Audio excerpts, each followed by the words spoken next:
RVS. Le MAG.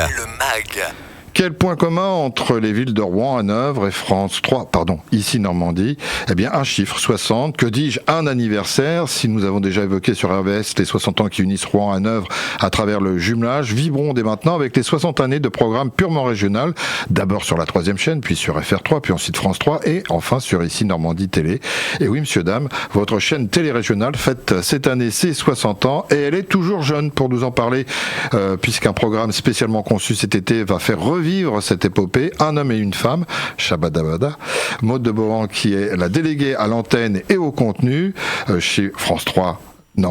Ici Normandie Télé, qui est depuis nos studios rouennais, et puis Vincent Potel, le papa de la série, qui est réalisateur et monteur depuis quand en duplex, depuis Télé Basse Normandie.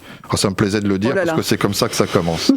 Alors, si les Hauts-Normands ne peuvent capter la télévision qu'à partir de novembre 56, lorsqu'un émetteur est construit aux Essarts, au sud de Rouen, les Bas-Normands, eux, ont bénéficié du même équipement quelques mois auparavant. Mais si mes sources sont exactes, et je vais le vérifier tout de suite auprès de Vincent, ce n'est qu'en 64 que des studios spécifiques sont attribués à l'époque à FR3. Au début, on ne parle pas de programme. Tout commence par la fabrication de journaux télévisés. Est-ce que c'est bien de cela dont il s'agit, Vincent ? Alors, c'est presque ça. Je crois que en 1964, seule l'antenne de Rouen était ouverte au studio des Essarts et ça s'appelait Télé Normandie. Et ça s'est appelé Télé Normandie jusqu'en 1975 quand FR3 est apparu. Et en 1966, Télé Normandie a ouvert son 2e bureau à Caen, à Saint-Comté, sous l'émetteur de Saint-Comté. Alors je vais faire un grand écart, je vais me tourner vers Maud. Qu'est-ce qui vous différencie entre les débuts ? On va oublier juste le contenu des journaux télévisés parce qu'on pourrait y revenir, c'est hyper intéressant, on y voit aussi à la prégnance politique au tout début.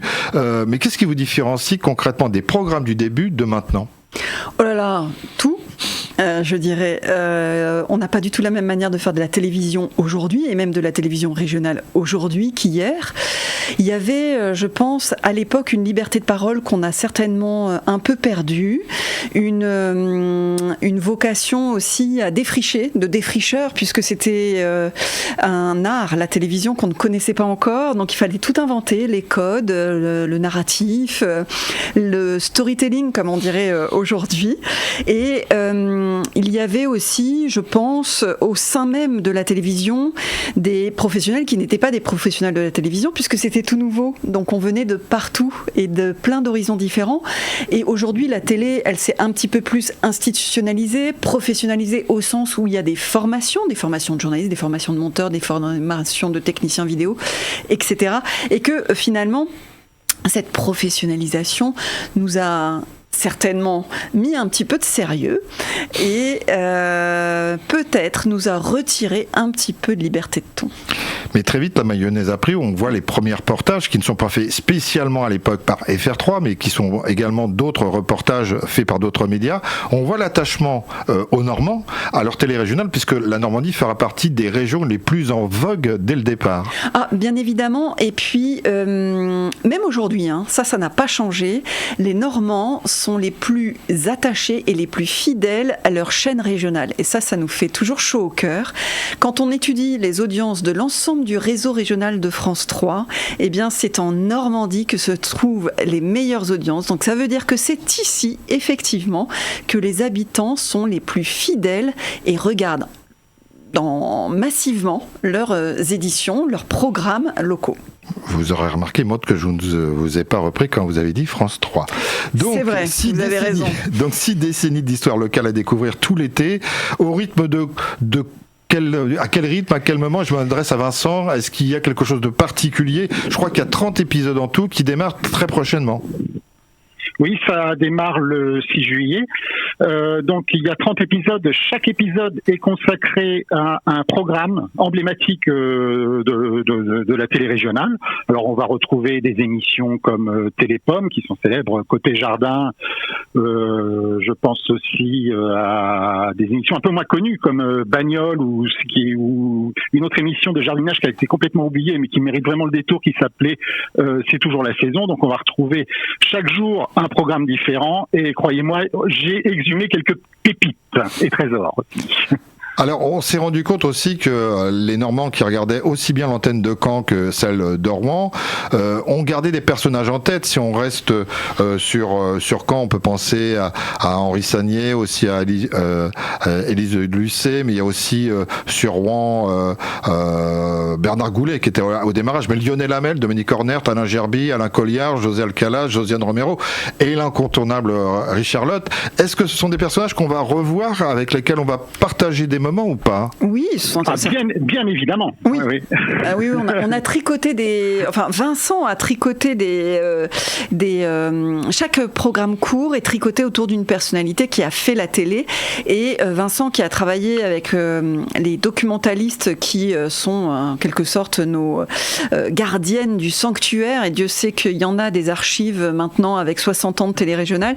Elles ont, grâce à Vincent et à cette idée qu'il avait autour d'un programme emblématique, faire un petit programme pour qu'on puisse revoir ces programmes parfois oubliés, mais juste dans un coin de notre tête, en fait. On les a pas tout à fait oubliés, mais quand on les voit, on se dit « Ah mais oui, bien sûr !» Et c'est ça qui en fait toute la saveur, et c'est tout le mérite revient effectivement à Vincent, qui, autour d'une personnalité, vous les citiez, il y en a bien d'autres, a fait aussi l'histoire de cette télé-régionale à laquelle nous sommes tous et toutes très attachés. Alors il y en a un que j'ai pas cité exprès, Vincent, il s'appelle Roger Parmand. Pourquoi je l'ai pas cité? Parce que au départ, quand FR3 débarque, c'est pas l'unanimité au niveau des médias, notamment Paris-Normandie, qui est le sacro-saint pouvoir au niveau éditorial, freine des cas de fer, et Roger Parmand décide de démissionner de la rédaction de Paris-Normandie pour se dire mais c'est bien sûr ce nouveau média que je veux développer. Est-ce qu'on retrouve ces histoires-là un peu, parce que il a fallu le temps que ex-FR3, France 3, ici Normandie s'installe, et c'est vrai qu'il y a une vraie histoire, à la fois politique, mais aussi une vraie histoire phénoménale. Oui, il y a une histoire phénoménale à laquelle les Normands sont super attachés. En fait, moi, quelque part, je vais raconter l'histoire de la Normandie des 60 dernières années à travers mes modules. Pour en revenir à Roger Parmand, alors j'avais trouvé beaucoup d'archives avec Roger Parmand, mais Roger Parmand a un énorme défaut, c'est qu'il n'arrête pas de parler. Et c'était quasiment impossible de résumer des petits moments de Roger Parmand dans 2 minutes, parce que chaque module fait que 2 minutes. Hein. Donc c'est un montage de toutes petites séquences d'archives très rythmées, et donc parfois il fallait faire des choix, et malheureusement Roger Parmand, qui est pourtant une personnalité énorme de la région, est un peu passé à la trappe. Il aurait peut-être mérité un numéro à lui tout seul. Écoutez, on fera les 70 ans avec Roger Parmand. J'ai vu aussi dans le document que vous mettez en termes de promotion, Jean-Jacques Goldman, Michael Jones, Mylène Farmer, Franck Dubosc, ils sont tous passés en fait chez vous.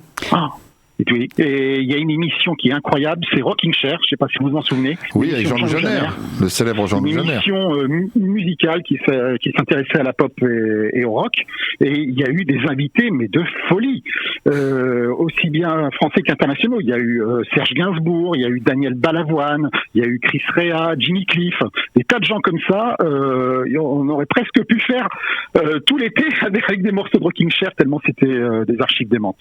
Et on va retrouver il y a même deux petits modules donc de 2 minutes qui sont consacrés à Rocking Chair, et vous allez être épatés de voir le casting de l'émission. Et puis pour compléter ce que tu dis, Vincent, il y a aussi cette dimension, et vous posiez la question tout à l'heure, il y a aussi cette dimension de la télé régionale qu'elle a acquise au fil du temps. C'est-à-dire qu'on allait à la télé régionale comme on va sur une chaîne nationale aujourd'hui. Elle a perdu un peu de cette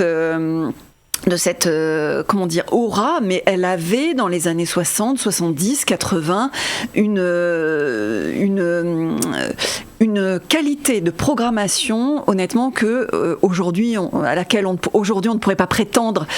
Faire venir un Jean-Jacques Goldman ou une Mylène Farmer, je vous mets au défi. Oui, alors, vous parlez à des anciens d'RVS où on a eu les mêmes problèmes à l'époque. On parle de feu l'autre RVS, mais c'était effectivement très compliqué. Raconte déjà quelque chose de nos chaînes et de nos radios régionales qui avaient une toute autre dimension à l'époque. Alors ça ne veut pas dire qu'aujourd'hui nous sommes moins, mais en tout cas aujourd'hui on a une autre dimension, beaucoup plus locale, beaucoup plus territoriale. Vincent, vous avez le mot de la fin, il vous reste 15 secondes pour nous donner envie d'aller vous retrouver dès le mois de juillet.